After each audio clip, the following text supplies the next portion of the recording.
نسبت إليكم تهم لم تقترفوها، نسبت إليكم تهم التخيب شرعا عن الفروض التي لم تقوموا بإنجاز الفروض التأليفية فيها.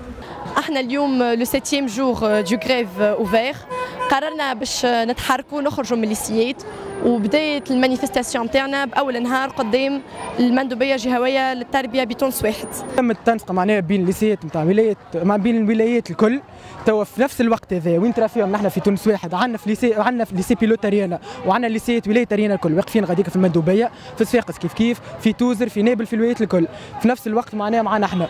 كلنا تلمذة نفس الثنية، من قدام المندوبية، ما نطالب بتحسين البنية التحتية في المؤسسات التربوية، الحفاظ على الحالة النفسية للتلميذ، نطالبوا بانه يكون عندنا حلول على مدى طويل، خاطر احنا فدينا كتلامذه من انه نبداو العام وما نعرفوش هو كيفاش باش يوفى. من مطالبنا انه التلميذ يوصل صوته، علاش؟ على خاطر انت كي تاخذ زوز هياكل ما همش بعلاقه مباشره بالتلميذ، صوت التلميذ مش قاعد وصل لهم. شكون يمثلني؟ شكون يريبريزونتيني في عمليه وفي حوار يمسني انا بطريقه مباشره؟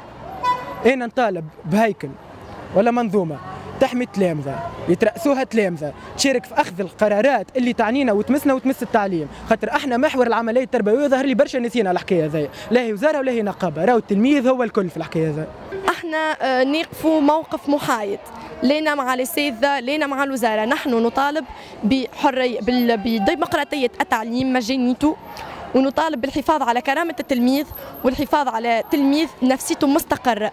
أنا ضد مش ضد المؤسسة الخاصة، ما أنا ضد البريفاتيزاسيون نتاع المؤسسة العمومية، علاش؟ خاطر لازم نحميوها، راهو قعد لنا من قلة البلدان اللي قعدت لهم الحاجة ذيا والنعمة ذيا، تصور أنت عاد في مناطق داخلية مش قادر يوكل صغاره باش يصرف قداش مليون في العام على أولاده، ويحسب قد من صغير يجيبوا، حاجة مش معقول.